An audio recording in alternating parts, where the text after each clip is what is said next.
Yun, magandang araw sa inyo mga kagimat, no? Dito yung mga iba't ibang pamarusa na mga gamit ninyo sa labanan, sa mga kumbate. Yun. Gamit na kailangan lang po nating pakapitin din sa katawan natin. Pwede sa walang debusyon yung ating ginagamit. At pwede din po sa ating yung mantra.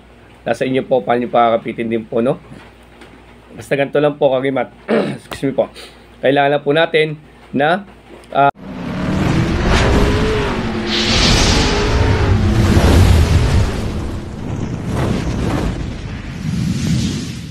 yun, magandang araw sa inyo mga kagimat, no?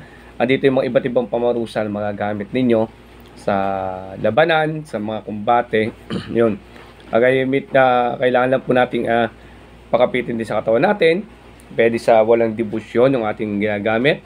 At pwede din po sa ating yung mantra. Nasa inyo po paano yung pakakapitin din po, no? Basta ganito lang po kagimat. Excuse me po. Kailangan lang po natin na linisin muna sarili natin bago gamitin po yung mga pamarusa. Ganito po, no? Bibigyan ko idea, no? Sa pamarusa. Lalo-lalo po sa mga gagamit natin na panggilit o pamamarusang pamatay, no? Ito po yung mga panggilit po pamatay po. Ay kailangan po, ang babanggit sa inyo mga pamilya dyan, kalimitan po dyan, linisin sarili nyo at siguraduhin nyo po na talaga nakasapi po yung gigilitan nyo, no? Kasi pa sa paggilit po, no, tawag dito, kung wala pong sapi ang ginilitan nyo at naapektuhan ng katawan nito dahil sa ginawa nyo sa orasyon na ginamit nyo, agimat ang pasyente ay magkakaroon ng depresya. Pag nagka-depresya yan, ang balik po niyan, pagka yung namatay po yan sa paggilit nyo ng mga talim na ginagamit, ay possibility po na bumalik sa inyo. Kung iyan ay namatay, pwedeng mamatay kayo o isa sa mahal nyo sa buhay ang kapalit. May kapalit po yan, kaya mag-iingat tayo sa paggilit-gilit po, no? Siguro din natin nakasapi po talaga. Opo, pag hindi po, pag iyan yung nangyari dyan, either mamalasing kayo or at least may matay yan, isa sa mahal sa buhay nyo or kayo po babawian yan. Kaya po mag-ingat po sa mga talim na ginagamit po sa mga pagpapasapi, sa mga paggilit po, pagpatay, no? Mag-iingat po tayo dyan, hindi po ganun kabilis po yan, basta-basta. Una po ninyo, sa 7 Arkangheles, sa aklat ng 7 Arkangheles, yung mga panggilit dyan, pampatay dyan, yan po ay nakalagay po dyan sa aklat na tigil po mo muna ang sarili mo bago mo igilit sa kalaban. Kung mapupunan nyo ako pagka ginagamit ko po yung talim ng 7 Arkangheles, sinasaksak ko po sa sarili ko. Ang sabi nga sa history at sa pamilin, tigil po yung sarili mo, lusawin mo muna yung kasamaan mo bago mo igilit sa kalaban mo. Kung mapupunan nyo, pag nagkusal ako, itinutusok ko sarili ko, sinasaksak ko bago ko iyanuli sa kalaban. Yun sa mga sa unang mga gamit ko pa lamang niya. Pero pagka yung alam mo sigurado ka sarili mo, pwede mo na i-diretso na yan, no? Tigil po yung muna sarili bago ano. Lagi at magbibigay tayo ng iba't pang pamarusa para magagamit sa mga labanan. No, tapos sunod bigyan natin mga pasanib natin. Ngayon ito ibibigay ko sa inyo, ito yung gamit ng mga pamarusa. No? Ito po, yan yung mga yan ang ito po, ito na. Yan. Marami po yan, meron pa tayong makasama diyan. Ito pa yung isa. Yan. Ito pa po yung isa. Yan. Magagamit nyo po yan sa iba't ibang labanan. No?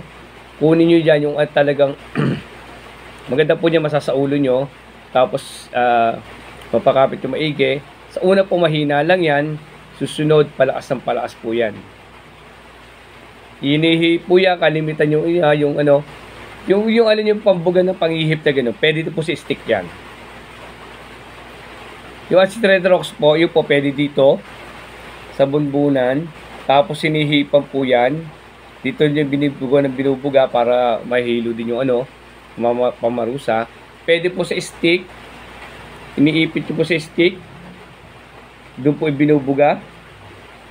Pwede po sa daliri, nakaganon po. Pwede yung iba, ginakaganon naman sa daliri. no? Pwede po sa ipit sa paa. Pero kagimat, no, papaliwanag ko lang po sa inyo, ako kasi madalang po mag-ipit. Ang ipit ko lang po talaga pag lumalaban.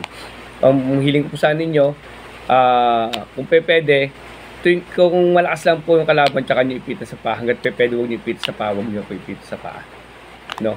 Opo, yung sa akin lang po yan, no? Sa aral po tayo, kasi nandito kasi Team Happy Agim at kay Lolo Tio, yun lang po sa akin, hanggat pwede huwag sana ipita agad sa paa, huwag sana ipita agad sa paa, no?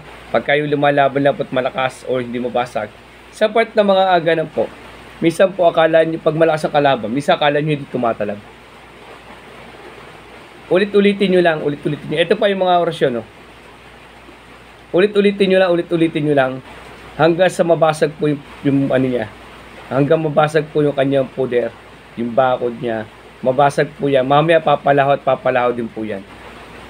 Baka ka-encounter kayo minsan pag malas. Yung kagaya nakarami nang humingi tulong sa akin through video call. Hindi niya mapasuko yung yung kulam, nagwawala.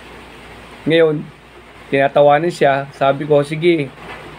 Siya, more inipit niya. Sige, try mo ako, inipitan niya sa paa. Bugahan mo. Tinatawanan siya. Bugahan mo, tuloy-tuloy mo, tuloy-tuloy. Wag mo kung kanakausap pa yung mga sino ka?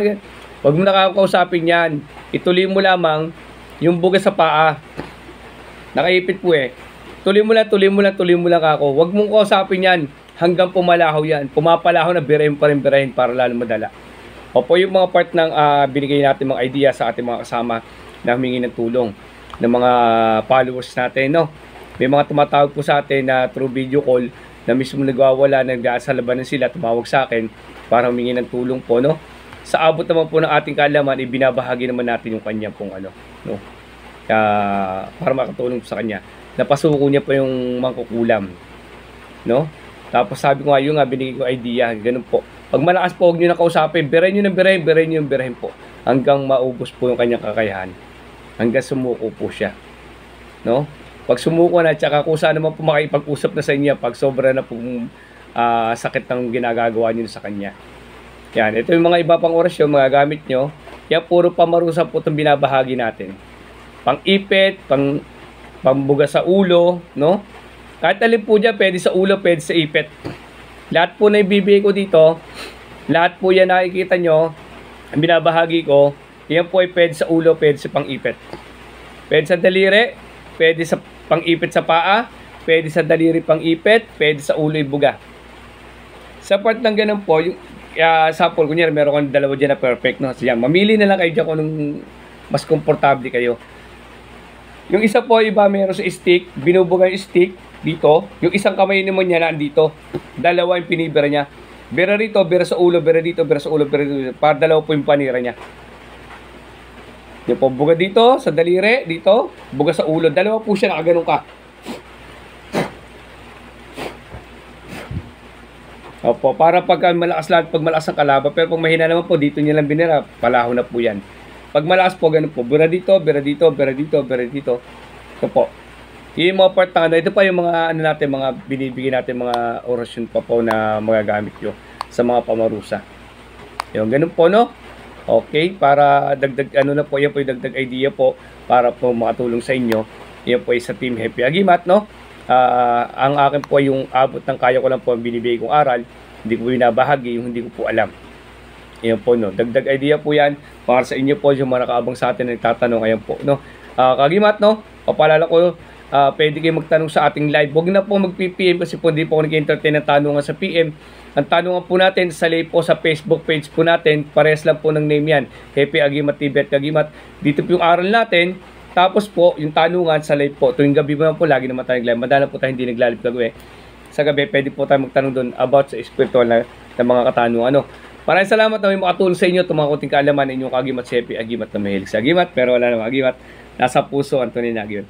Maraming salamat mga Kagimat na may makatulong sa inyo ito, mga kunting pamarusa pa sa mga kalaban natin. Maraming salamat. God bless sa inyo lahat.